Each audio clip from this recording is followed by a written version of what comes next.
Jon. Hello. Welcome to the Boardroom. Oh, thank you very much for having me. We're here, you made it, and Yeah. I left the radiator on for too long, so Perfect. we're a bit hot in here, guys. Yeah, slightly warm. If we're red-faced, that is why. Yeah. Although you were training this morning, I hear as well. Oh, yeah, doing a bit of that. Happy yeah. days. Keeping fit, Keeping healthy, fit. keeping the 20 mind sharp. It's 2025, mate. It's I know, 2025. gotta do That's it. what it's all about. Yeah, exactly, I think yeah. I need to do that a God, bit more. don't we all? Yeah. And I've got into my podcast slouch as well. Yeah, I try and you're every already, now and then be it's like, good, it means you're I can relaxed.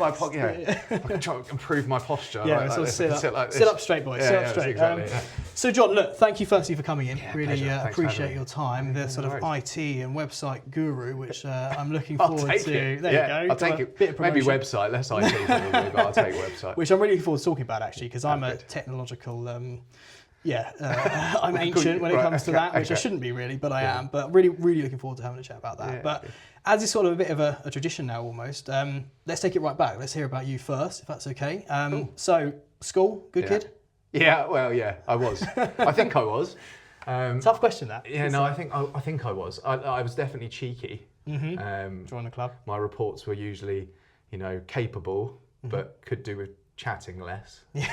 And Oh, look at you now. yeah, I know. Yeah, actually, yeah. That's funny.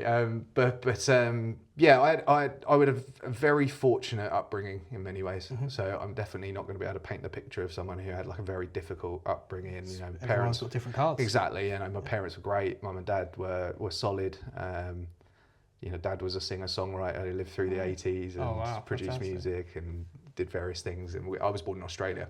Oh, that was my next question actually. Yeah, It was so- kind of where we were. What we were doing. So I was born in other side Australia. of the world. Yeah, absolutely. Yeah, so born in Sydney, and my dad was an A&R director for RCA Records at the time. But he was also he was doing well, and singer-songwriter, and he then sort of got his own sort of sub-label and launched a few acts in Australia, and had So he moved into production. And yeah, everything so as he well. he did everything. I mean, his cool career. life. I mean, God, I could do a whole podcast on his career. It was really amazing. But the music industry is pretty cutthroat. It's pretty tough. It's pretty horrid. So I've heard. Yeah, it's pretty horrid, I think. And a few unfortunate events happened that led us back to the UK. So how long were you in Oz for? I came back when we were about 3 or 4. So I Okay, was very fine, young. so primitive And it was a kid. temporary move. Yeah. So we had a house there, we had a life there, we had the whole thing. And when we came over, because his mum, my grandma, was sick, she sadly passed away. And then a couple of months into the trip, my sister got very unwell. And she ended up in hospital. She had to have kidney removed and so on. So that was, it was a few months. Is that we your were here older for sister? Yeah, Your my younger older sister? sister. Oh, Yeah, sister. so a lot of recovery and stuff going on to there. So probably fast forward 6 months, we're still in the UK, and I think, coupled with how challenging the music environment was at the time, I think that the family just took the decision that let's stay. Yeah. I think put down some roots. Yeah, my mum's father wasn't very well either, and it was just that time, I think, just was a lot of things going on that I think everyone felt like staying in the country was probably the best move. So we kind of abandoned ship. So then we had squatters move into the house, and we moved all of our stuff to the neighbours. So I think they've still got bits of our gear in their garage today. No way. Yeah, so then we ended up staying. So what did you do with the house? Did you get them out? Did you sell it? Yeah, I mean, as far as I obviously you were a as far- baby yeah, sort of so thing, yeah, I mean, at that time I negotiated a few. Yeah, big deals. a few. We moved a few rocks, but no, it was the right thing to do, I think, for the family, and what happened, and I guess that sort of brought us here, and then we lived in Portslade for a bit. Okay, fine. And then we moved to Shoreham, which is where I grew up. Yeah. And I went to Shoreham College for, about, I don't know, a long time, up until I was about to join in year 9 at high school. So so that was kind of your from what, 4 roughly? Yeah, when you from came 4, back yeah. to Yeah, UK, so 3, from 4. and so then- from 4 up until I was about 13. Yeah. At Shoreham College, which was great. Really enjoyed that experience. Nice to be privately educated again. I was in a very fortunate position. Well, I'd say that. Your dad obviously worked bloody hard to get he you did. there. Well, he did well. as The music yeah. industry, whilst it had its flaws, and I think some things that were not quite just, it also afforded him the luxury of Looking other after things his when we family. got back. So he made pretty good money out of one particular song, which he sold the rights to a singer-songwriter called Johnny Farnham in Australia is very famous. Yeah. Wrote a song called "You're the Voice," which these guys still played now. Still played now. Whispering Jack was the album that was all my dad was he wrote a song for, and he'd written songs for loads of people, but one of them was John Farnham, and that kind of helped to feather our did nest. him all right. Yeah, that feathered our nest for a bit. So that put me through school, which was great. But there comes a point where that kind of dries up, I guess, really, and I think private school for me was a fantastic experience, and I got to lean into the things that I loved. Music was one of those things. Obviously, you want to follow in your father's footsteps, right? Absolutely. So with that background. Yeah, exactly. So I spent a lot of time in music class, and I learnt to play the piano, and I played the euphonium, I played the trombone, I played the sax, I played the drums, I played the bass. Multi-talented. So I got to learn. When everyone else was doing boring subjects, I was having fun doing music, and that was great for me. I really enjoyed that, and I guess the social side as well must be quite an interesting. Yeah, it was really good. I mean, the main, especially at that school, like the most exciting thing was the choir. Yeah. So I was in the choir from a very young age. Yeah. Got picked up, scouted for the choir. Those harmonious tunes. Yeah, exactly. Yeah. So I was in the choir for a long time, and that was the other thing that kind of got you out of lessons, and the social life of the choir. Yeah. It's like, so if I play 2 years up, it means I don't have to do maths class? Yeah. Yeah. I'm in. Ideal. Ideal. I'll play all day. Yeah, exactly. Yeah. I loved sports as well, but I was just not very good at them. Yeah, well, I wasn't very good at music, so play to your strengths. As exactly. They say. Play to your strengths. Yeah, quite literally. So that was a pretty cool experience. But then I got a bursary, and I got a scholarship, and I got all of those things, which really helped those kind of later years at that place. But eventually, for whatever reason, sort of financial circumstances were such that it was time to move on. And it was a really good time for me to move on as well, because I was kind of done with the place. And when you grow up with the people that you grow up with at school, and when you have small year groups like we did, there was 14 people in a year. Very bubbled, isn't it? Really, when I went to high school, it was just such a huge contrast. There's a big world out here. Yeah, firstly there was like 300 people in my year, and suddenly you're like, okay, there was like that was the entire population of the school. Amazing. That I was at before, and suddenly that's one year group. Yeah, it's good that you took that positively though, because on the flip side, you could have gone in like, Jesus, the world opened up for me at that. And I have to say it was the best move I could have made. I went to Stenning Grammar. Nice part of the world. Premises there. Yeah, nice part of the world. Yeah, very nice part of the world. Yeah, really great part of the world. And I had the most amazing experience at that school. I met all my lifelong friends there. I'm still as close with the people that I met there today than I was then. We're going and hang out with them all this weekend, and we've rented a house in Angmering for a mate's 40th, and it's it was great school. It was great experience. Forging those relationships. Exactly. Yeah, that really helped. So whilst perhaps academically I didn't apply myself quite as well as I should have done. You had a great time. At high school, I had a great time. And I think that was what it was about. I had such a good foundational education that by the time I got to high school, it was like, right, it's party time. Yeah. So, and I did well in my exams still, but it wasn't the be all and end all. No. Like, all my life up until then was pressure and exams and music grades and, standing on stage. Pressure, isn't it? It's a lot of pressure, especially, and I'm sure, your family wouldn't have been that, but probably maybe on yourself more than anything, because you're thinking, okay, I've kind of got to be pretty good at music. Yes, absolutely. And there's the financial side as well. So, of course. I mean, how did you think about it at the time, or did you kind of walk off as ducks back, or kind of how did you deal with the fact that I guess there was, you obviously done very, very well, but there was that kind of expectation perhaps, or unintentional expectation on yourself? Yeah, for sure. Was that quite like you say, you kind of felt like the world opened up when you went to absolutely. Weight off your shoulders a little bit. Oh, massively. The moment that I said I'm not going to do piano lessons anymore, and I'm not going to do drama lessons anymore, and I'm not going to do exams anymore, in that same context, I felt very liberated. Yeah. Because it had been, I can remember going even like 6 or 7, starting music grades and going through those processes of being in examiners' rooms and adjudicators. Like, young. It was tough, but I'm not saying like, oh my God, it was really hard. Like, it was a very fortunate and luxurious position, and I'm glad I had that foundation.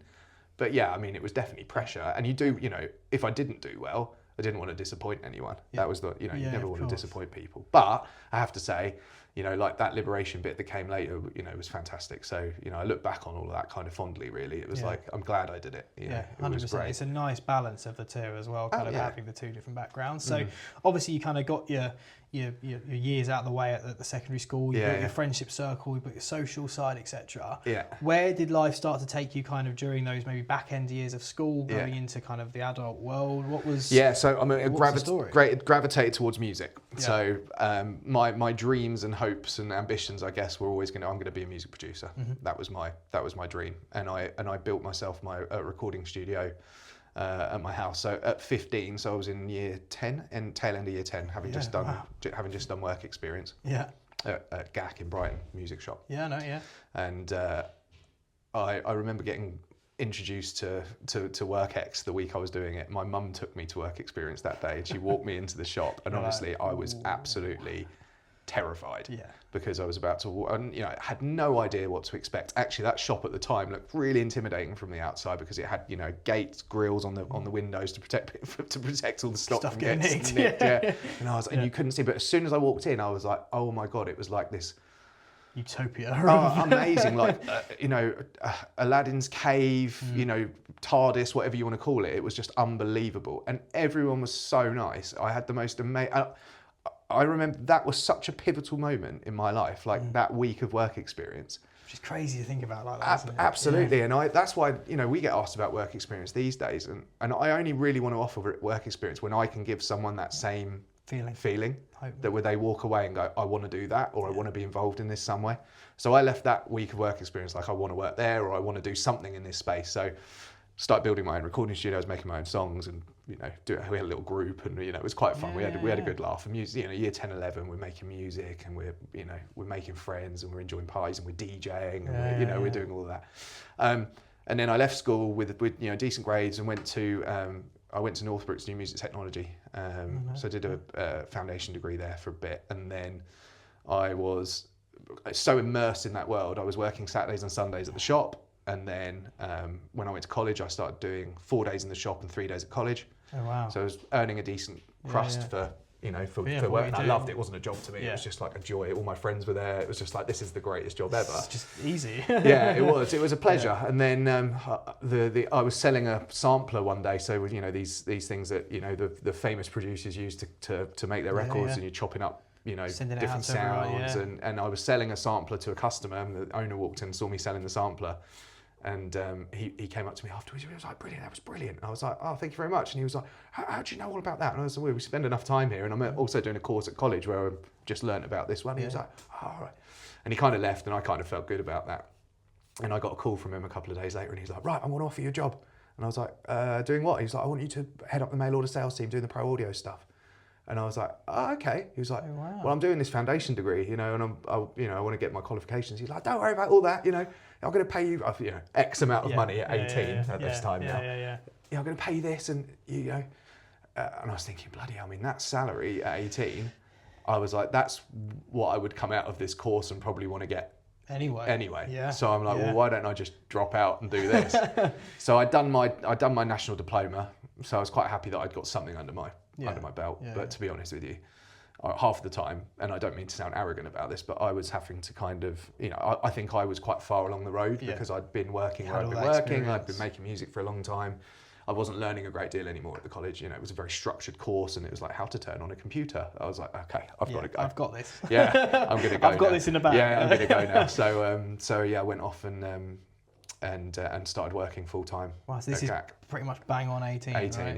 Yeah. You've kind of had this whirlwind basically of through school and then working part time, doing, and then all of a sudden it came from just a client. So it's just sometimes being in the right place at the right time. What a great example that is. Of actually, I could do this now. Yeah. And you just went straight in. I just got straight in and went, sat down. I remember these are the days where you could still smoke in offices, and it was quite sort of grungy, early 2000s and stuff. And I kind of walked in, and I was around all these people, and I'd been around this place for a very long time. But you know, setting up my desk on the first day, and you know, I've got a guy on to the right of me, and the telephone sales at that time was like the busiest part of the business. It was bonkers. So all day, every day, we're just on the phones, hustling, like. And it was funny because we didn't have systems like we do now. No. We had we had pens and paper and pads, and we would, if someone rang up, they say, "Have you got this in stock?" There's no stock system to check. You just run down to the warehouse. On the back, you go like, maybe. Hang on. You go, you'd run down, you'd have a look, and you'd run back up. Yep, we've got one of them. Okay, can I order it? Yep, no worries. And then you'd write down you'd write down their name and address and their card details on a pad. And lose it. Yeah. I mean, hopefully not. Hopefully not. Yeah. And then you'd finish your call. You go to the PDQ. You'd punch your numbers in. You'd print your receipts. You spike one and attach one to an invoice. You put the invoice in the goods out desk, and then that'd go downstairs. And then and that was it. And it was a good hustle, and we all were doing that. And there was 4 or 5 of us at one point. We were all just every day just non-stop, and it was crazy, man. We hit, I don't know, there was just this rush. Yeah. And at that time, perfect timing though, right? Really good timing. It was the boom. It was the boom of everything. Certainly in that industry. Yeah. And we were leading the charge. Like the formula worked. That formula at a time for that business worked very well. And kind of leaning a little bit into more what I do now, that business was one of the first sort of musical instrument retailers to have a digital presence. One of the first to have a website. So again, building all those foundations for where you are now. For where I am now. So we were top of whatever the search engine was at that time. We asked Jeeves or some crazy. Yeah. But yeah, we were top of the page for pretty much everything. So we were just getting calls. It was just cool, and we really hammered the fact we had the phone lines there. So it was amazing. Big part of, like you say, the future you've created doing what you do now, but also that amalgamation of timing is so interesting because probably if you were 10 years older, so to speak, 10 years older now, so 10 years younger then, probably you've missed that ship in many respects, didn't you? Yeah, probably. That kind of early 2000s of where everything started to really digitalise and people were starting to get a better understanding of, like you said, kind of the basic, it was probably not called SEO at the time, but that kind of thing. Yeah, there's certainly the basics of it. Yeah. It was the early days for it, wasn't it? Yeah. And, God, if only we knew then what we know now. How far it's come, etc., etc. It's insane, but a really good kind of timing. And interestingly, it's funny you kind of say that because I know they're totally different businesses, but I think it probably goes for every business. But agency was exactly the same. Yeah. So we've been revolutionised by Rightmove and by social media. Yeah. Certainly the past 5 years, social media probably more than the portals, and a bit like the search engines. You've got Rightmove is your Google, and then there's Zoopla, which is your Bing or whatever you want to do. Zoopla will probably sue me for saying that. But don't sue him. Please don't sue me. Yeah. But that kind of thing. But before that, we were Rolodex. Yeah. So your system wasn't a CRM. Your system wasn't a website. It was your newspaper advertisements. Your in printouts. the window, your printouts. Yeah. A dodgy phone line, and exactly the same. Have you got any houses that are 3 beds? It was proper sales. Yeah, it was sales. It was like old school sales. You had to know your stock. The same as you'd have to know your stock. You'd have different products, obviously, and then you'd have to take all their details and try and get hold of the vendor. And all the vendors didn't have mobile phones. And this is even when I started out, which is it's 15, 16 years ago. It was still like that, and how quickly. And that's what's so exciting, scary, depending on which side of the camp you're on, of what I'd say the past 15 to 20 years has been. It's just that acceleration of the speed in which businesses have changed and how the online world has affected it, etc., etc. So how long were you there for? How long were you doing that for? 18 years. Wow. So that's a decent length as well. Yeah, 18 years. So a bit of a dab hand by the end of it? Man and boy. I would say so. I mean, look, I did every job you could possibly imagine within that business. No job. And what was great about that place, and I love it, I look back on it so fondly, and I love everyone there still. I've got lifelong friends that I love and respect that still work there and are connected to that place. And it's a huge amount of time. It's a huge amount of time. I mean, basically, you're with those people more than you're with your family. Totally. So whilst I don't see them all as much as I would like to, I wish them all well, and I hope everything works out with those guys. But I mean, 18 years, and we all used to muck in. Yeah. All of us. Good the whole point of that. One of the main reasons that place did so well was because everyone understood what needed to be done. Yeah. So there was no like, oh, I only do this bit. It was like no hierarchical system. No. I mean, when I first started there, it was dusting guitars, cleaning toilets, taking rubbish down the road, getting teas for the more senior staff, like whatever it took.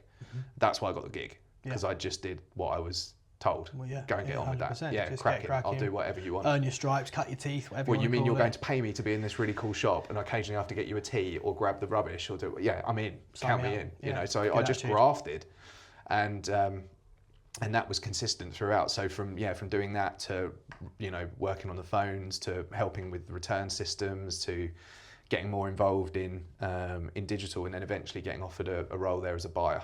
So I was a senior buyer for probably 6 or 7 years. So I went through all the sales jobs as well. So actually quite a significant responsibility change there. I mean, several £1 million budgets. Yeah, you know, it was a multi-million turnover business, and managing budgets. You know, my department I think at the time was probably doing 2 odd million, and by the time I left, it was probably getting up towards like 12. It was a decent turnover, something like that.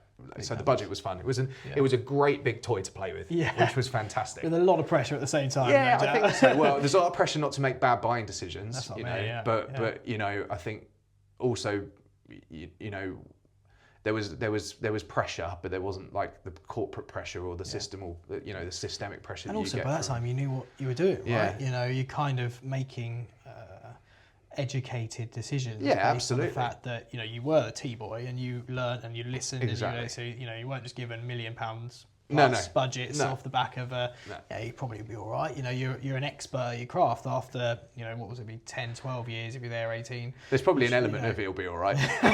give it a shot. That we did do a lot of that. But that's how that business worked. It was rock and roll. That's the only way I can explain it. It was a rock and roll business run by musicians and entrepreneurs and rock and roll people that were like, you know what, let's try this and let's band together and let's, I wrote a blog about this recently, you know, because I know retail's hard out there at the moment, you know, Very tough. You know, we would muck in, you know, if it came to a point where, you know, there was one year I remember very specifically, like there was so much demand, we didn't have enough people to handle it.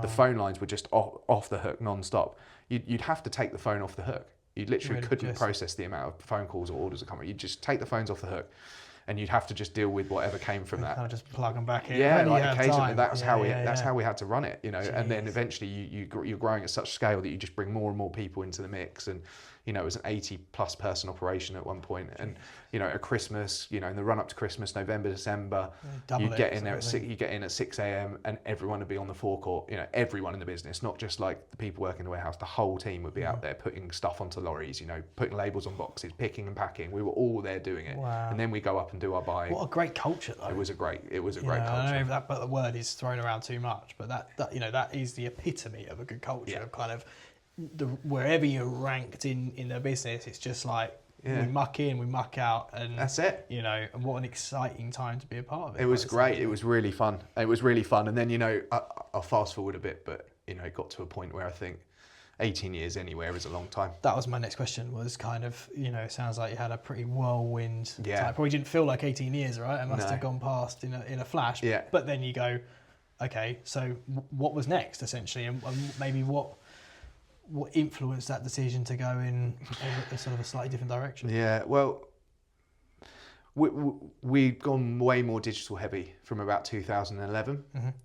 And there was a few things that happened. There was a major dip in our visibility. So, you know, SEO being a topic, you know, we started being less visible as more competitors came onto the scene, and people got a little bit more savvy with regards to their own digital presence on their websites. Everyone's leveling up. Yeah.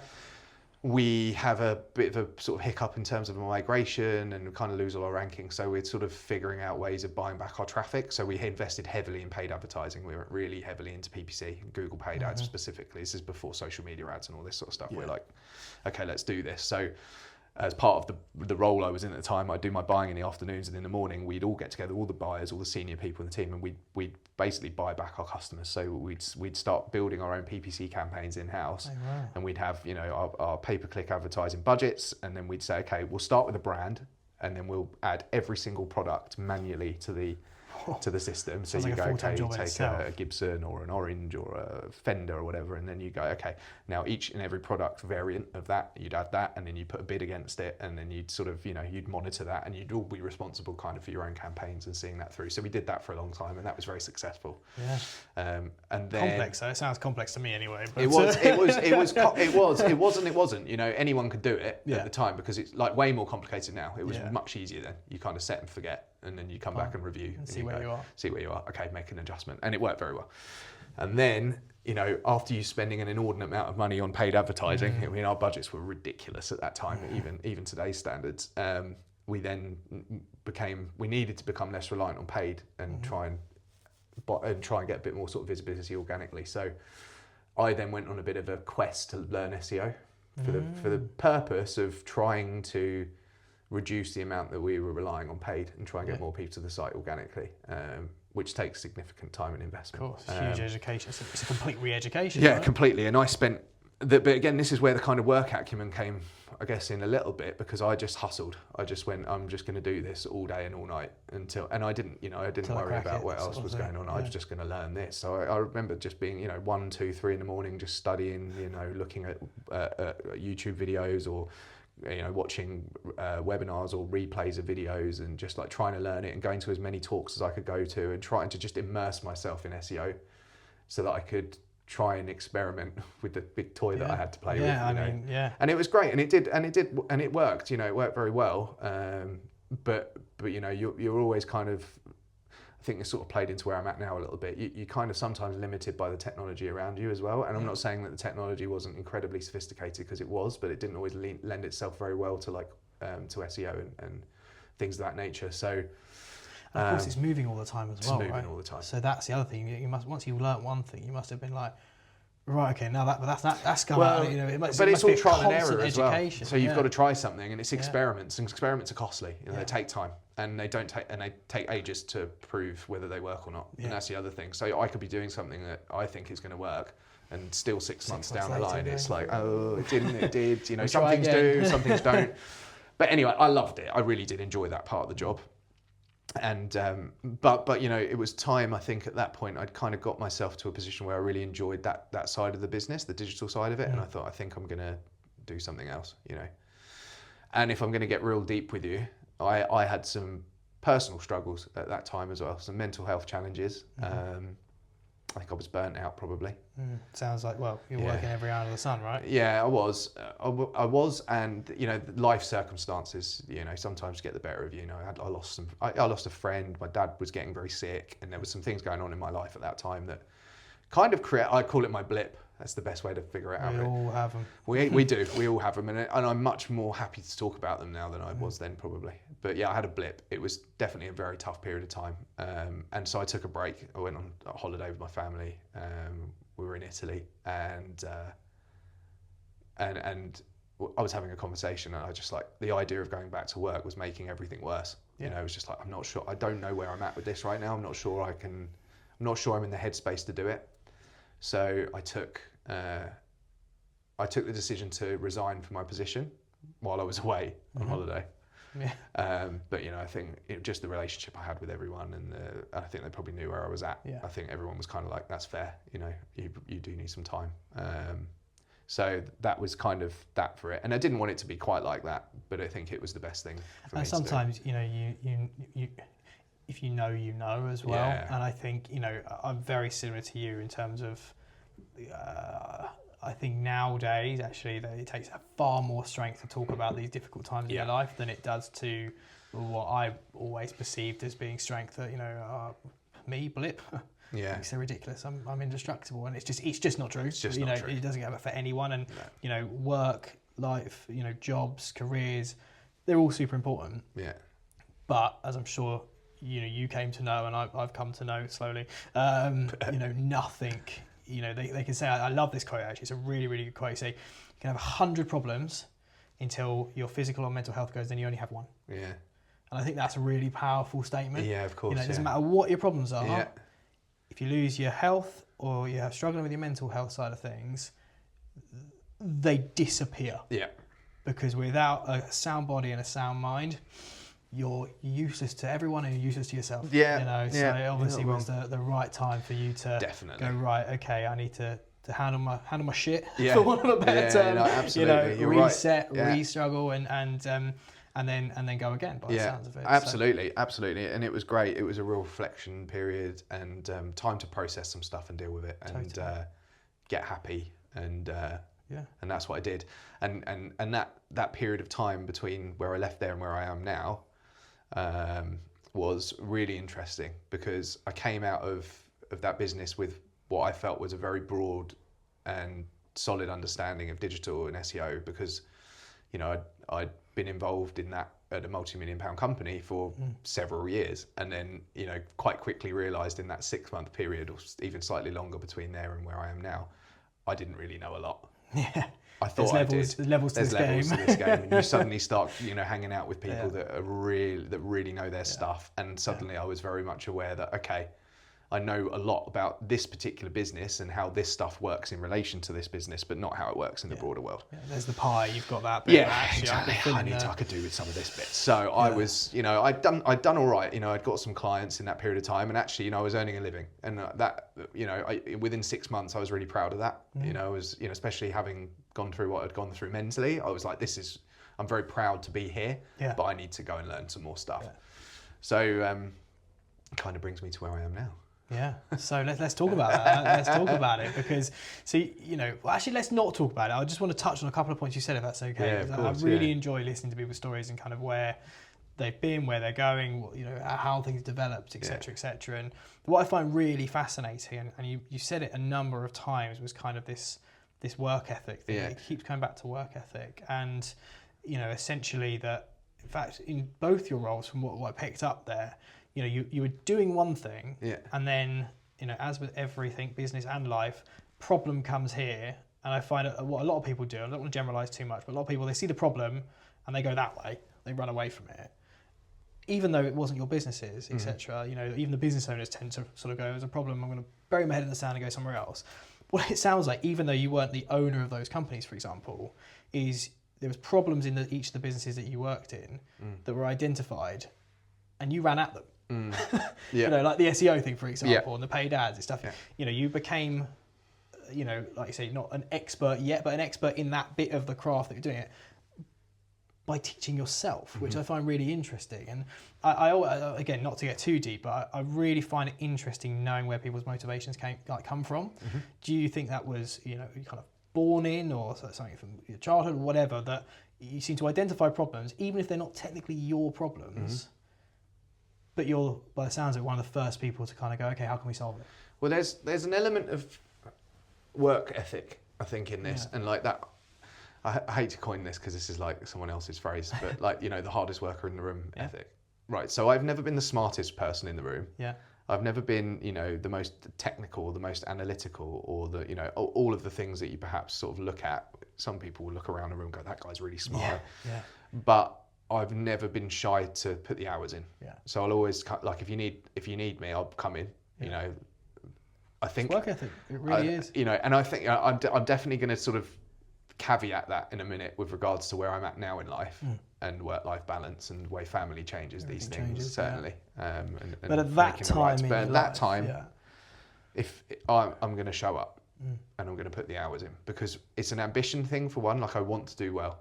You know, I want to, whatever success looks like to people, and I know that varies, and I think that, you know, trying to define that in different ways. But for me at that time, success was, you know, having a really, you know, probably having a nice house, a nice quality of life, you know, making your parents proud, whatever it might look like. It's being, so many options, being successful to me at that time was like, you know, I knew that if I put the effort in, I'd get rewarded for it, and I'd be seen, regardless of whether I was the best at it.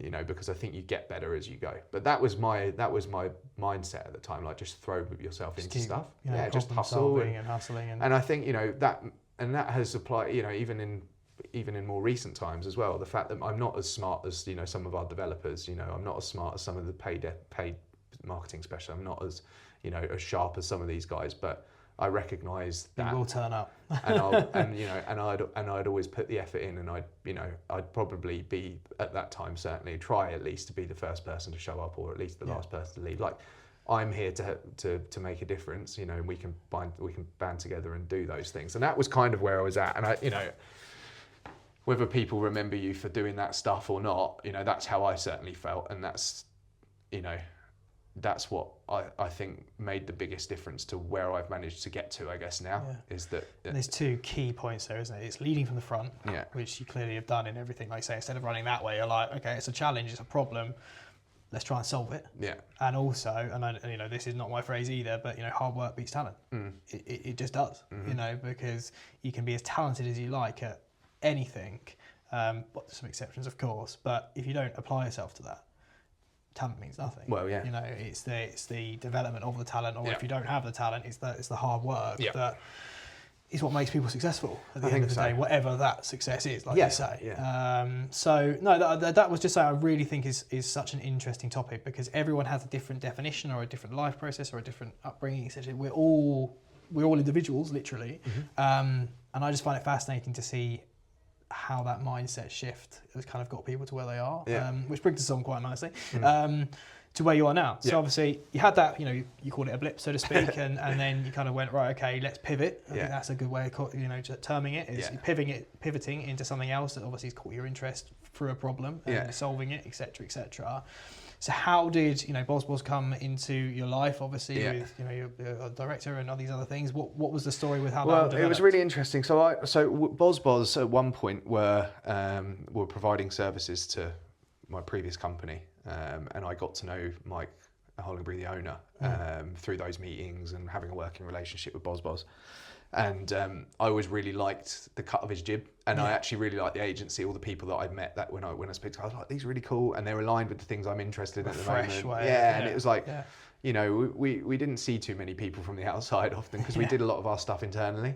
So it was quite interesting when we brought people in, because you got to, this is quite refreshing, and the perspectives were different, and so I enjoyed working with them.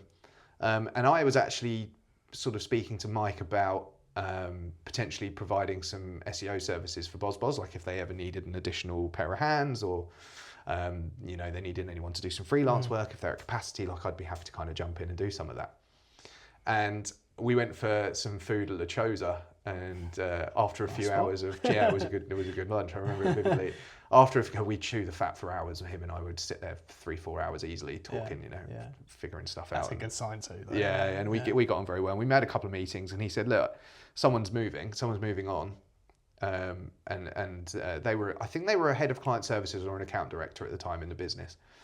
And he said, look, I could do with someone coming in, and we get on very well. I think you'd be a good fit for the role. Would you be interested in doing it? And I was kind of thinking, I don't know, honestly, at that time I was like, I'm not really sure. Yeah, totally. Because it's hard to think, because I wasn't paid too badly at GAC. It was a good gig. It wasn't, I wasn't a millionaire, but it wasn't a bad salary for what I was doing. And, where I was going to be coming in was probably a different job, it was a different role. And I wouldn't say it was a step back in any stretch of imagination. It was a step across. I would say it was like a different ladder. Maybe I've gone from one to the other. And so I thought, you know what, I'm gonna give it a go, because I've not done it before. And I think I can do it. And I think sometimes you say yes to these things, and you figure it out as you go. 100%. That part of me is a bit like, just say yes and do it. You'll work it out later. And you have to apply yourself, and again, that kind of work ethic comes in. Really, it's like, you might not be as as good as everyone else yet, but you'll get there if you just kind of come in and start getting into it quickly. So I accepted the offer, and I started working really quickly. Like within about a week or two of accepting the offer, I was in the business. Just straight in.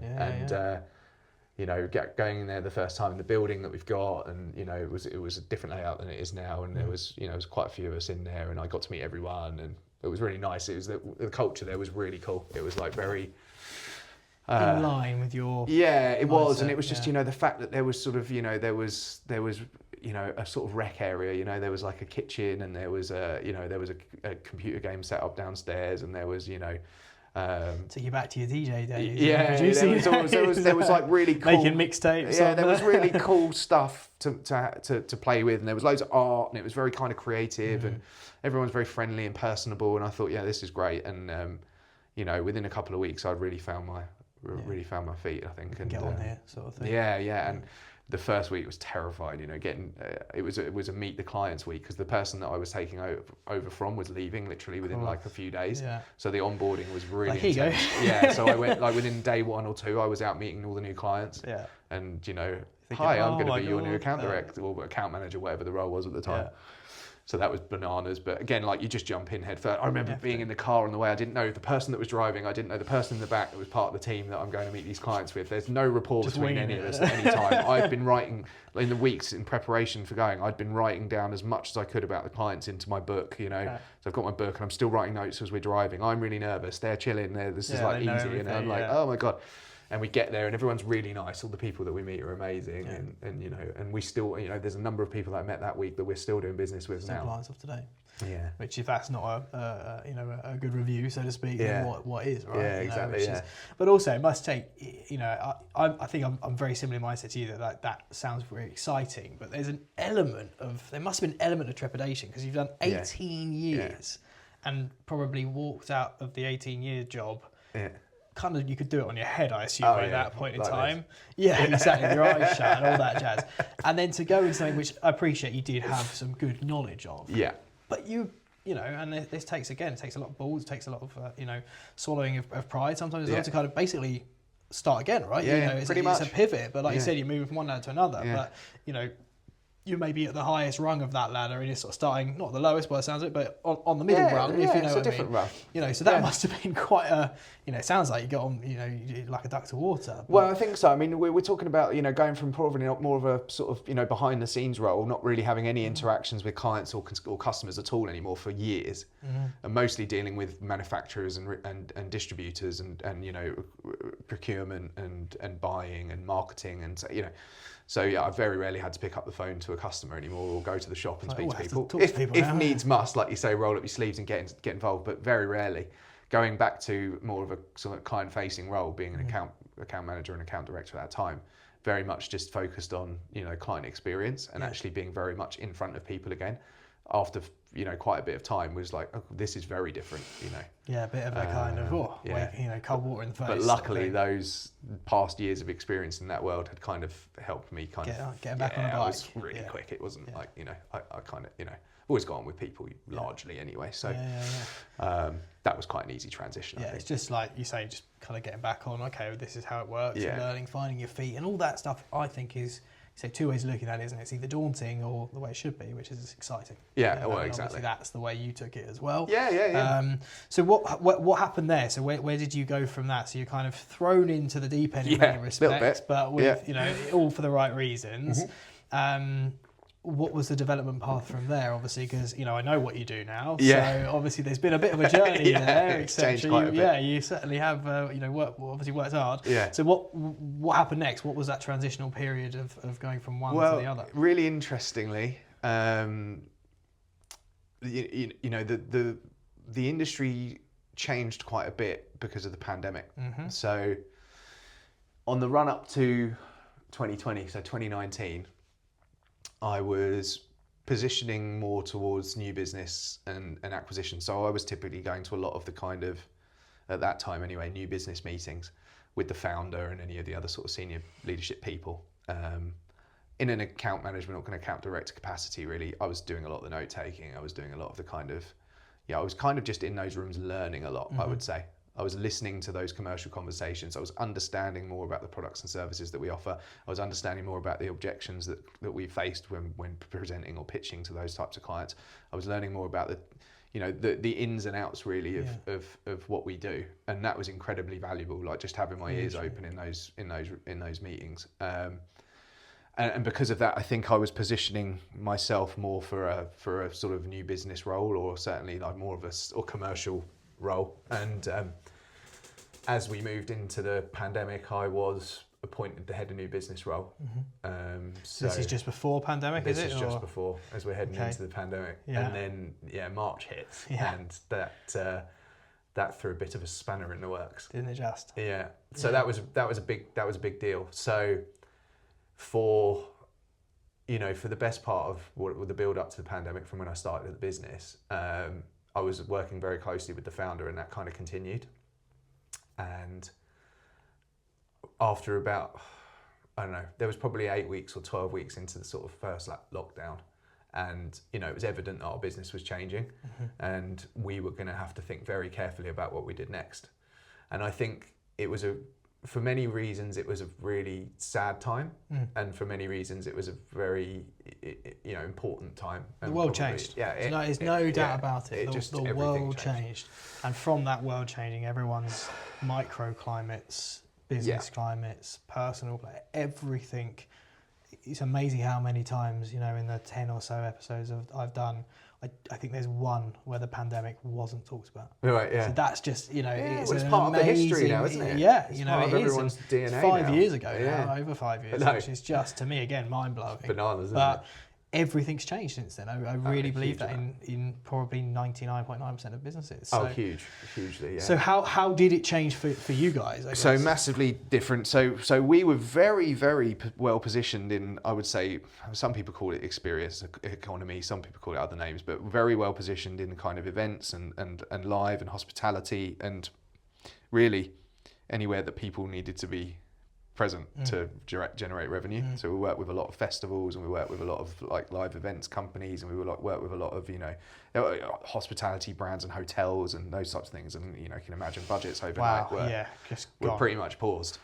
So suddenly you're looking at a very, very different output and landscape. And we had a decent sized marketing team. We were full service at the time, so we did everything for all people. Yeah. And I loved that. It was great, but that suddenly became a vulnerable model. Yeah.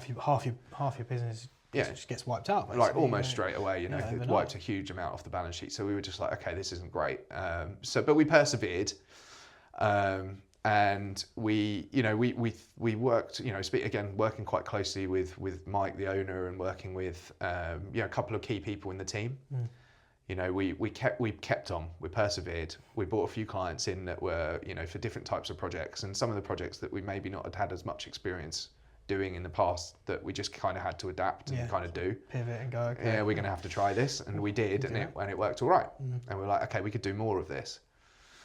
But it was still real tough going. Yeah, I can imagine. And so I think there was a point in there was a point where I was thinking, I was thinking about what I was going to do. Am I going to do this? Am I going to carry on? And I had a really open and transparent and honest conversation with Mike, the owner, and said, look, this is where I'm at, and this is where I think we should be and what we should probably do. And I was working very closely with the former managing director as well at the time. And, we kind of had a conversation. He said, look, would you be interested in doing the agency director role? Okay. And, for a few months I'd been kind of, we've been putting the hours in, me and the project manager at the time, we'd been putting our graft in. We were kind of running a lot of the kind of day to day in terms of, projects and account management and, delivery and all those kind of things, all those sort of like macro parts that make up the business. And I think that was kind of recognised, I guess. And so I said, look, I would be interested in doing it. The agency director role felt like a good fit. Especially being in all those meetings and I kind of got myself to a position, even getting to the point of head of new business. Maybe even unintentionally, you just start to build a picture, don't you? Exactly that. And so I said yes to taking on that role, and that was a big shift in where I'd been, and not being in the company for an enormous amount of time. No, going from kind of coming in as an account manager, then sort of being asked to, essentially run the day to day. Was a big sort of decision. And one I didn't take lightly, but exciting as well. And again, it comes back to that progression, saying, isn't it? Yeah, and just saying, let's go for it. Let's do it. What does that look like? And and one of the key things that I kind of said was, look, we at this time we've now got a team that's very well structured and well geared up for selling websites, designing and building best in class websites for brands and consumers, and that's ultimately what we decided to position on. So we slowly but surely moved away from being sort of full service and all things to all people to a much more focused offering, based on the team DNA that we had at that time. And the landscape of the market, I suppose, as well. Market demands and we probably could have, continued to look for, more marketing customers and expanded in that way, but I don't think we would have done that service. I don't think we would have done as good a job of that than we have and that we would have done at that time in terms of delivering website projects. Yeah. sort of biting off almost more than you can chew. I just think you can do one thing really, really well, you know, or you can do a couple of things not quite as well, you know, and I think that was possibly the best decision that we'd made at that time. Focus in, hone in. Exactly. Get your messaging a bit clearer, you know, and start to know what you do, because you can communicate that more clearly and more succinctly. So that's what we did, and you know, here we are now. You know, we've made it through, you know, some challenging times. We've diversified. Sorry, we've refined rather our service offering. We're positioned much more clearly now in terms of what we do and who we do it for.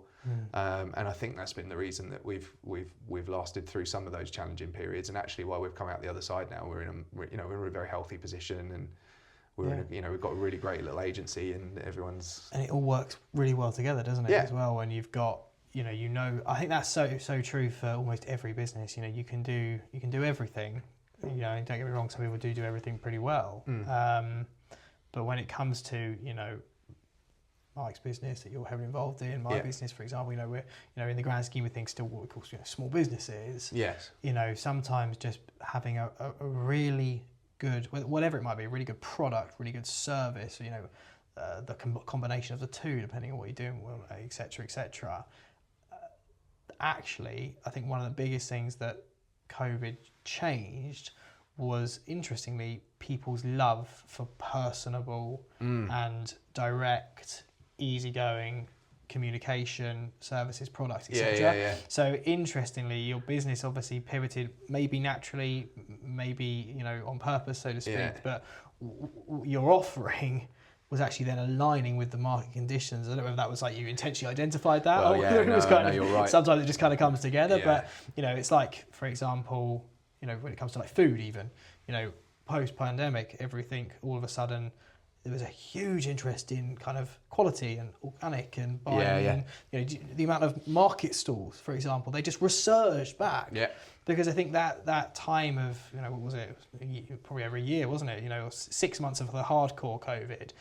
Everyone reflected on what was important. Oh yeah, absolutely. And it was connection. It was people. You know, it was the opposite of where they were in that cocoon of, like, you know, it's crazy to think about now, but you know, we're all locked up basically. We're like in prison in our own homes and stuff. You look back at it now and you just think that was the most bonkers, bizarre period of time that I think, you know, we'll experience in a very long time. And, you know, there's some pretty mad stuff going on right now, that was pretty insane. I mean, it feels like we're still kind of living in a weird dream at the moment. Totally agree, but that was still pretty chaotic. But like I said, that was like that was globally, like, everyone redefining. We're all kind of united in this ridiculous scenario that we all find ourselves in. Yeah, it was bananas.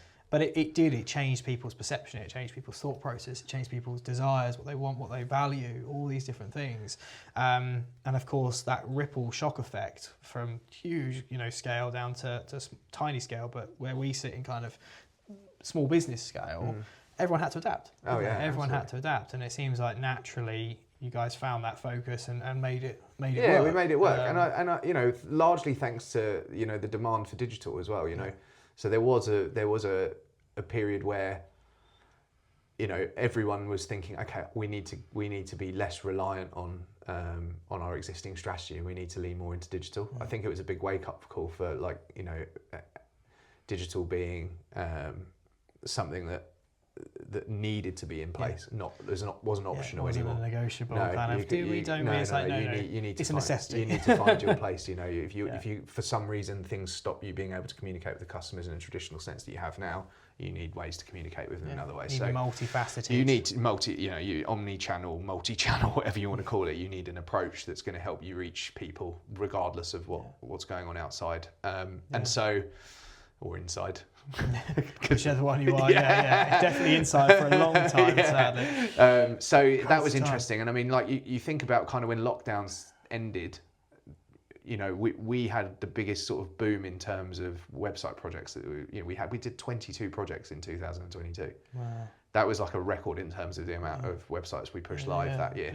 I mean, the list was crazy, and some of the brands we worked with in that time was just insane. But it was a very, very busy period of time, and because there was a bit of a bubble. Yeah. You know, there was a tech bubble, and actually, you know, a lot of new software startups were coming into the mix as well, and you know, Brighton in particular is like a real tech bubble. Hub. Yeah, absolutely. And just the amount of businesses that, you know, came out of that. You know, I know there was always two yeah. sides of every coin, good and bad, but the amount, you know, I'm one of them, you know, from of COVID, course. for example, of businesses that, you know, people, they spent that time and they were like, I want to do this or I want to do that. And, you know, whilst, you know, don't get me wrong, and just to be clear, you know, I wish it didn't happen. And obviously there's a terribly sad side to what happened in COVID. Sad, but, you know, it's horrific, absolutely horrific. But, you know, if you take it on, you know, face value of what, and just talking business, not about personal and humanity, kind of came out of that. Yeah. It was like this kind of colour burst of new ideas, new businesses, new tech, new thinking. It was just, like you say, it was such a pivotal moment. Got there in the end. Moment for businesses as a whole. And I guess from the back end perspective, which is kind of where you would slot in, for want of a better phrase, you guys must have been like on the forefront of all these people's new ideas. And they go, I've got this idea, I don't really know how to execute it, and throw it to you. So that must have been amazing to experience. There was definitely a couple of really interesting projects that came our way, you know, from like decent brands. You know, we worked at the hotel chain at the time.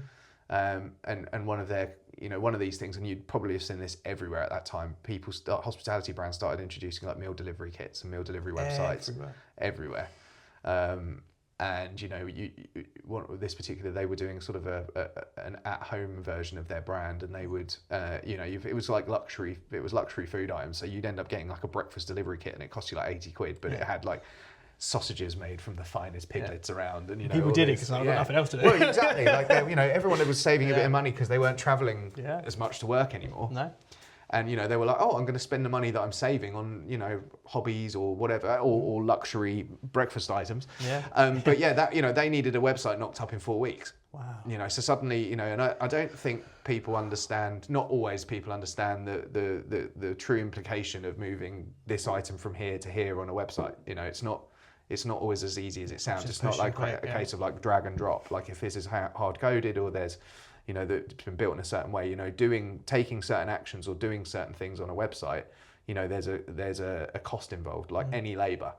So, you know, putting up a website for this brand in such a short period of time was a massive balls to the walls. Oh yeah, I mean, it was like really got to go for it, you know. And we did it, and we turned it around, and it was a really great case study, and actually sort of helped us think about different things and different technologies and different platforms. It was a really useful exercise and endeavour to get stuck into. And that was that period of time. It was like, okay, we've got something we need to get launched like really quickly. What can you do? Okay, we're in. Like, you know, how can we help? That was kind of the attitude. And we got things wrong. That's what we will do. We got things right. We learnt a lot. But I think that, you know, was all good practice. But loads of things changed in that period. I was talking to one of our common connections, Lindsay Clay, the other day. We were talking about, you know, QR codes. That was a big one. That QR code was like a dead tech. Like nobody used QR codes. Hardly anyone knew what they were. Everywhere. And then suddenly it was like QR codes are the best thing ever. You know, and that the pandemic almost, you know, my digital business card. Yeah, like it saved QR codes. You know, because suddenly there was you know, a technology advancement that meant that we could very quickly scan something with our readily available tech and find our way to whatever we needed to. And, you know, removing that sort of human element from ordering and all that kind of stuff at the time created efficiency. It saved a lot of money. It made people be able to work around some of the restrictions and rules that were in place. And again, another reason why tech can sometimes save the day. Yeah, 100%. 100%. And now they're commonplace. Yeah, and then some of them stick. You know, the biggest one for us is obviously we couldn't sell houses, although we were one of the first back. I mean, you know, bar obviously, you know, I'm not going to say I was by any means a key worker. You know, the amazing key workers that we had. Yeah. You know, because we generate the government a lot of money from stamp duty and things like that. You know, I think it was 4 months, and then it was straight back into the office. Yeah. But we weren't allowed to do viewings on houses, so we introduced, you know, a bit like the evolution of why we do this today, for example. Video tours, and you know, we were selling houses off of the back of a video that I'd taken on my iPhone. Right. Yeah. You know, we're talking like £500,000, £1 million houses that people would literally be buying hands-free or vision-free, be it not. And you know, when you think about it like that, I mean, that is insane, isn't it? It's absolutely bonkers. Yeah. But we didn't have a choice. Yeah. You know, it was like, you know, do you like that house? Like, yeah, we really like it, but we haven't seen it. Well, I can't show you for 6 months. So if you want it, do you want to put a deposit down? And they were, you know, and just a lot of those things, you know, now not so much people buying without seeing, but things like the video tours that we were doing, I would never change it now. I'd never go back, even though we do, we're completely free now, etc., etc. The video tours are now essential to our marketing. Mm-hmm. If it wasn't for COVID, maybe they would be around by now, but that they were unheard of. Yeah. It was literally like 5 photos and a floor plan. Yes. Crappy description. Yeah. And, Off you go. Off you go. Chuck it on Rightmove, hope for the best. Yeah. Whereas then it was. After that, it was video tours, it was high volume videos, it was their own websites for different properties. So many things changed because expectations got I was going stronger. to say, like, it goes to show how much consumer behaviour has shifted. Massively. And people want more personalisation. They want more of a silent salesperson. They want more of the kind of in-person experience, but through digital mediums. Totally. Actually, and also they want both as well. Of course. They're like, you need to be readily available, you got, et cetera, et cetera. And obviously we as individuals have control over what we do and what we don't give, et cetera, et cetera. But it is the world we're living in now. I think most businesses now, certainly I think from speaking to you and knowing from myself, I think they are lifestyles. Mm-hmm. I think the days of kind of a job are quite short-lived. There is obviously your jobs out there, but I think if you're gonna do something, you're gonna evolve with the times, be involved at a high level in a business or own a business, they have to become the lifestyle that you kind of work around, but also integrate into. Yeah. Otherwise, it doesn't work. No. It just doesn't work. With technology advancements, etc.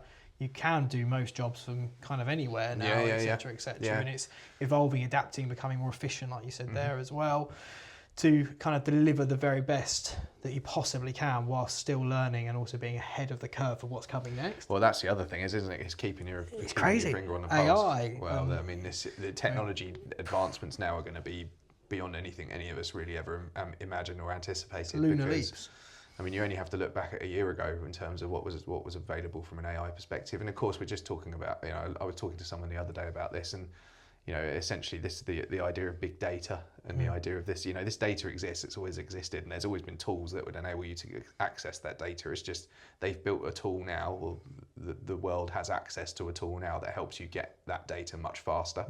And it's at our fingertips, So that is going to push along, I mean, whether you love it or not, it's going to push things along. Yeah, and it's here. It's already here. Yeah, it's already established. It's in, I was part of a talk this morning, and there was something like 667 agencies that were surveyed as part of this report, and 98% of those agencies are now using AI in some capacity within their business, and they will continue to do. Oh yeah, I mean, it's just going to, and it's got to be there. When we're talking about profitability and we're talking about these things with businesses, and consumer pounds harder at the moment. Everyone's feeling the pinch. Businesses are looking at ways they can add value, but also needing to make sure that they're profitable. They have to find operational efficiencies, and that has to a lot of that has to come through technology. Yeah, it does. And with the presence of AI now. And I think, like you just said there, you can love it, you can hate it, but it's here. And if you don't make use of it, I think, and I hope this isn't the case for a lot of people and a lot of good people I know, but I do think a lot of people get left behind. I think it's inevitable. So what you say, you don't have to love it, you don't have to hate it, but any good business, in my opinion, should be looking at getting an understanding of it, and then implementing it in some capacity or speaking to people that know how to, etc. Because it's like you say, it's here to stay, isn't it? There's no doubt about it. It's like the internet. Everyone sort of, the first internet came on, and everyone was sort of like, oh yeah, cool. Look at it now. We literally, sadly, in some respects, I suppose, depending on how you look at it, but we couldn't run without it. Well, no. Couldn't live without it in some respects. It's a crazy world, isn't it? But that's something that I think is going to be an incredibly interesting. I said to someone else, the next 5 years, but actually I think that can probably be shortened to kind of 2, 3. Yeah. And God knows where we'll go from there, sort of thing. Yeah. But so as of today, here right now, and I really appreciate you sharing your story to this point, etc., of where you are and the development, and obviously that crazy kind of last 6 or 7 years that you've had of this journey. Yeah. So where you are now with the business and with Mike and the team that you've got, etc., etc. What is it that just for anyone that's maybe like myself, a layman when it comes to kind of the IT side of things? Where is your focus now specifically? What can you offer people if someone's kind of like myself going, I don't really understand websites that much and SEO that much, etc. Just give us a little bit of a breakdown of kind of, say I was opening a business, for example, where would I start when it comes to my digital footprint, so to speak? Yeah, I mean, if you were starting your business right now, and where you would start with your digital footprint, like it would be a case of going and finding people that you trust and speaking to them about where you need to begin. And you know, we touched on this, like, you know, the digital journey isn't linear. You're gonna, you know, it depends where you are in your journey. Like if you're a brand new startup, maybe you're well funded. If you're a brand new startup with a bit of funding behind you, for me, it's market strategy. It's going and looking at your brand's overarching strategic direction. And that's about kind of assessing the marketplace, understanding your position in the marketplace. Like where do you sit in relation to the people that already provide the products and services that you're planning to offer? Are you uniquely placed? If you're not, where do you sit? Where do you want to position? And how do you plot that space to take?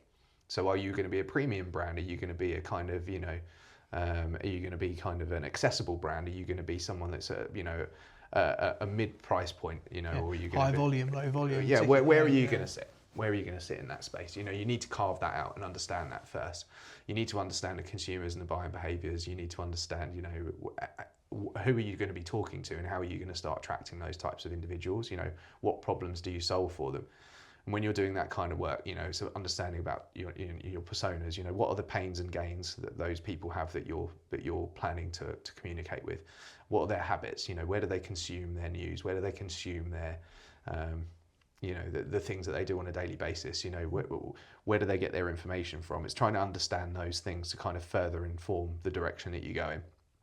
And then, of course, you know, there's loads of things that come within that strategy phase, but ultimately what you're trying to do is highlight the problems and the problems and the pains that you kind of solve with your products and services, and ultimately how you do that differently from other people in the space, so that you can refine your value proposition to your audience, the promise that you're going to make to your audience. That, for me, is the most crucial part in like that startup phase. Before you've even approached. That's before you've got anywhere near digital. So it's crucial. like really understand what you do and who you do it for and why you do it. The soul of your business is your brand strategy. So really get clear on that. Then I think from there it's about how you shape that into something that can be then presented to your translated your essentially. Yeah. So ultimately what we would normally do is you go through that kind of brand strategy phase, and then you'd go into kind of like tone of voice and visual identity. So that's your branding.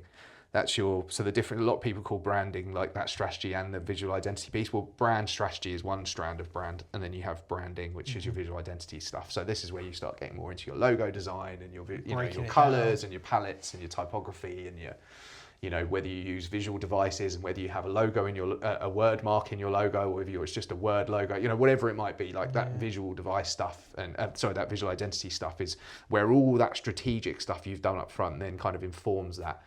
And I guess condenses too, right? Yeah, to a point. This kind of package that's going to be your front door. Yeah, exactly. Once you've got that visual identity, it needs to be like, this is us. This is a packaged up version of what we've just done in that strategy, and we can now share that with anyone who's working on behalf of our brand, whether it's a web design agency, whether it's a PPC agency, a marketing agency, a social media agency, whatever it might be. Like that you've now got an asset that you can now clearly communicate what you do to who you do it for. This is us. Yeah. Exactly. And then, and perhaps as we're getting into the website bit now, the most crucial part, and I think the bit that we do, and this applies to brands that are starting out or brands that are further down the road that are about to launch a new website project. If you're talking about, you know, we touched a little bit on the accessible price points earlier in websites. If you've got a few £100 to spend on a website, you know, there are entry points for that, and you can find those things out there. If you're looking to invest like a reasonable sum, a few grand, you know, there are entry price points that you can get access. If you're looking to invest like something more substantial because you need an elevated web presence, you need more functionality, you need better autonomy, perhaps you're a direct consumer brand, you're selling products and so on. My advice is always go through a discovery phase with an agency. Go and speak to them. Establish whether you feel like they're a good fit for you and you're a good fit for them. Make sure they understand your business and your sector to a point they certainly understand or can prove or demonstrate that they know what they're talking about. Yeah. Experience. Absolutely. And then talk to them in depth about what it is you're trying to achieve on your website, because one of the common pain points you get when building websites for people is these points of friction that come up in a project. So you tell me, you give me a bullet list of things that you want, and I say, yeah, we can do that, and it's going to cost you this much money. You say, okay, great, and then we're halfway in the project, and you say, oh, well, what about this? And we say, well, you didn't tell us that, or you say, or it's the other way around. We've done this. Well, I didn't want that, or I haven't done this, or I haven't done this, and these points of friction. That relationship must have to be quite locked in. Actually, of course. Communication is so important. Yeah, absolutely, and this is where things can go off track. So by taking the time at the beginning of a project and building a relationship with who it is you hope to work with, and giving them the time to get to know your business, your sector, your space, your ideas, your thoughts for the future, and all of these things, the contextual stuff as well as the functional and non-functional elements of what it is you're trying to deliver, will put you in the very best possible position to have a website that actually does what it's meant to do, which is work harder for you. If you know what it is that you're trying to deliver as an agency based on all of those meetings that you have with the key stakeholders in those businesses, that translates very well into a project. Yeah. We can, if I'm working with a client doing a project definition document or a solutions doc or a scope or whatever it was you want to call it, I have to capture every little detail to the best of my ability at that time. You never get everything, but you do your best to then be able to give that to someone in my team and say, this is what they're after. And they go, yeah, got it. And they can split that out into project boards and give that to the delivery team. Those guys know what they're doing, etc. So that's the most important thing. It's the planning. It's the strategy, and then it's the planning. Yeah.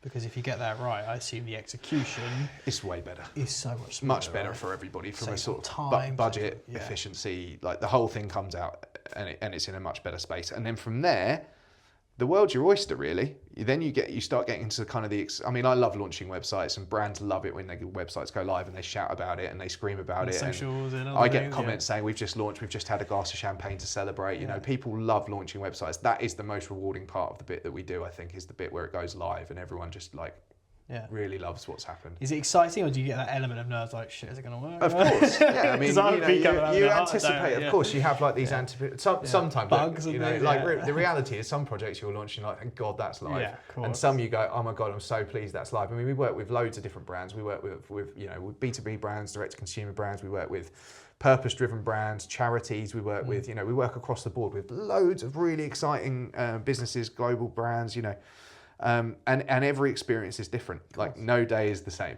just like the businesses you're performing for. Yeah, exactly. So, and you learn a lot about different sectors, which is great because you learn about technologies that different sectors use that maybe are suitable for other spaces that they perhaps haven't seen before because they're in their niche and in their world, and it might be something cool in the property space that someone in the music space hasn't seen, or vice versa. So it's great that we're able to kind of look across sectors. But I can't overstate the importance of planning in that build up to launching a site, and the minute it goes live, and then continuous improvement. Like not just they should never be static assets that you just launch and leave, because unless it's just a very basic brochure site that you're launching, it's like a digital business card. Anything kind of above that though, you need to be really working on it, because if you're not, the people that are will get ahead in terms of digital for sure. If you rely on digital traffic for your business, you've got to be constantly evolving it. It's not launch it and leave it asset. So it just stagnates, doesn't it? And absolutely. I think that planning phase is so crucial, because I think a lot of people probably miss that as well. They say, if you fail to prepare, you prepare to fail. It's kind of like that saying of, it's like, if you just go, I want roughly this, go for it. Mm-hmm. I'm sure that does work sometimes. It probably would work better for you actually, but because it's a client, go away, let me sort it. Yeah. But actually, like you say, having that kind of vision and what's really crucial, and I've never thought about this, is the business that you're kind of employed to work for on that. Yeah. They have to very clearly know themselves before they engage, which I think, and tell me if I'm wrong, but I can imagine, because I know when I started out, I probably was one of them.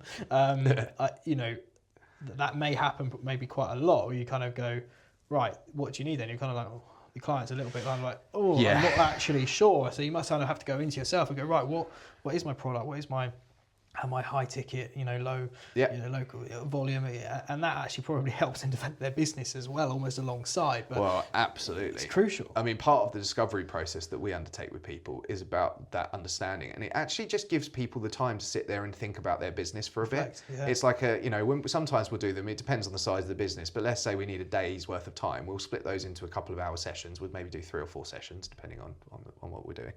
The scale of it, etc. Exactly. And we'll sit down and we will. That person just has almost like a forum to say things about their brand. Like, tell us about it. One of the first questions that I ask people is about the history of the brand. Like, how did it start? Why did it start?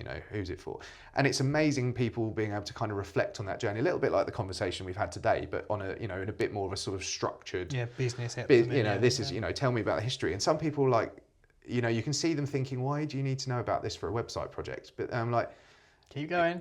Absolutely, because they suddenly get back into the frame of mind where they started that business and the excitement that gave them, and it ignites a little bit of that imagination and that passion in them and that entrepreneurial mindset that they perhaps may be forgotten because they're so stuck in the day to day. And actually, that question is incredibly powerful, and you'll find that almost the entire 2-hour session will be it's like a therapy session almost, kind of around that whole kind of. And that context is also incredibly valuable for the team that are working on the project, because my whole team aren't going to be in those meetings. It's only going to be me or maybe a couple of other people. So when I'm handing over a project scope to a person in my team and I'm saying, look, this is the client, they get to read all about that. They get to learn all about that person's business, their history, their background, why they started it, what demand was there for their products and services. That context is really helpful when shaping the project deliverables, because it's like, okay, I get this. Yeah. If it's just like, this is a blah blah from blah blah and they do this, it's like, great, There's no okay, soul cool. in it, No soul. Yeah. So a little bit of that kind of comes out, and also the person facilitating those sessions for a project like a website, like you were saying, I don't know what I need, I don't know what to ask, a little bit like that. The job of the solutionist or the consultant in that role is to ask the right questions, is to probe, and that you need to that helps to build that rapport with that client and with you, to really kind of get under the hood of the problem and to get under the hood of your business and get into your mind a little bit and vice versa. So that you kind of build a bit of rapport, I think, and hopefully by the end of that process, you'll feel very comfortable with one another and they get you and you get them, and ultimately that will lead to a much more successful project.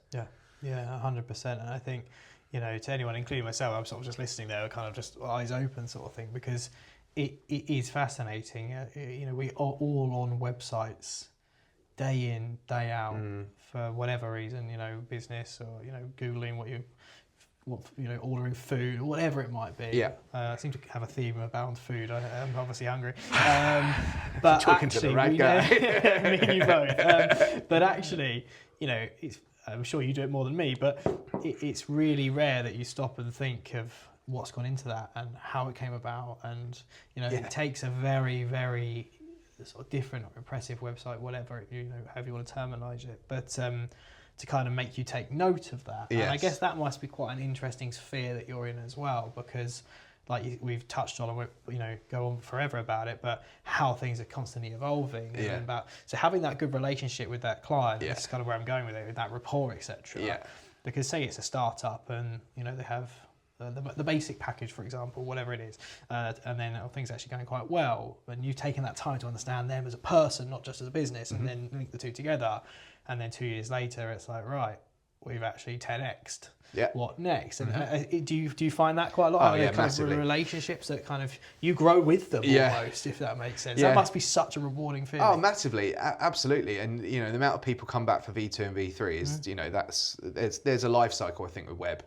And I think that's going to speed up even more. But a lot of people say 3 to 5 years you should be redoing your website. That's kind of like I guess a golden mark. I don't know if that necessarily is the case. I think you can build something, and if it's built in the right way and it's built in a scalable way, you can continue to evolve it and adapt it and go from there. But I think I like the idea that there is a kind of life cycle, and that you can take advantage of new tech as it comes, and as we know, it's moving quickly. Very good. Yeah. But my God, we have people that will come back for V2 and V3 all the time, and and that's great for us. And this is the other thing that I think is really important as well. And this is maybe and you probably agree with this, I guess, as well. And I think you and I even talked about this possibly once before. It's about the idea that when anyone rings us, when anyone sends me an email, when anyone communicates with me via a contact form or whatever, and they ask they've got a project and they want to talk to me about it, I'll go and have a conversation with them, and I'll go and find out a bit more about it. And you might think, oh, that's obvious. Yeah, of course you will. But you can tell sometimes in the tone of the email or what they're asking and so on that this isn't going to be a good fit for us right now. This isn't going to qualify in terms of a deal that we're going to be a good fit to help you with. Yeah, 100%. Because I can just get it, because after doing it for so many years, you just get that feeling. Like, yeah. But I'm still going to go and have this call because I want to learn about what this person's coming to us with. They might have a really good idea that they're just not ready for yet, or they've wildly underestimated how much what their idea is going to cost, or perhaps it's just not a great fit because there have multiple reasons. But I'm always going to go and have that call, and I'm always going to give that person some value. I'm going to give let them go away. Even if we don't work together on that, I'm going to let them go away either with a referral for someone who might be a good fit, or okay, here's some ideas of what you could do, or I'm going to try and give that person value, because one day they may very well ring me back up when they've got themselves further down to the that road. position that does fit. Or it does fit with us, and I think that's super important, because you don't have to go in and be a hard, I'm more of I would never see myself as a salesperson, more of a sort of facilitator. Like, my job is to kind of make sure that you're getting the best thing for what suits your business at that time. That is the best kind of salesman. And I think I hate that word. A salesman. Yeah. You're so right.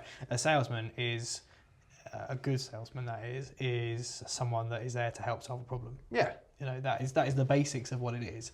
If there's not a problem to be solved, you shouldn't be selling. There's nothing to sell, because you're not there. Whereas what you've just said there is so crucial when it comes to a client that maybe not the right fit now. It's very shrewd, actually, because you're looking at that longevity and you're looking at that thing. And actually, also, it just pays to be a good person too, I think, if anything. I'm the same as you. I don't walk into any room, and we both do quite a lot of networking, as we know. Tossing a manor tomorrow, looking forward to it. Another one, bit of dinner. Bit of dinner, food again. But actually, I've never walked into a room and gone, so who's selling? Yeah. Who's selling their house? Because it's not something, people don't do that every day. No. The same as I'm sure with websites, SEO, all these things, the very first thing someone probably isn't thinking of is, maybe they are, but can you do my website tomorrow? Yeah. It's just not a conversation that's probably realistically going to happen. No. But what it is going to do, it's going to plant seeds. It's going to plant, this, and then when someone is coming to sell their house, actually, I got on really well with that Tom. Exactly. Right? Or when someone is looking to scale up a website or do whatever it might be, they're like, what, he was really helpful because he didn't pitch to me. He just gave me some really good advice on something, and it sticks with people. And that is good business. But I get a lot from that as well. You will. There's something about being helpful and like giving people support, and this can come across like really cheesy, and it's not. But there is like something nice about the feeling you get when you do those types of things. 100%. Like, I always there's a bit of an ego stroke there, I guess, but I always come off when I've given someone a tip, or like put someone in the right direction, or made a referral, something like that. I always feel good about that.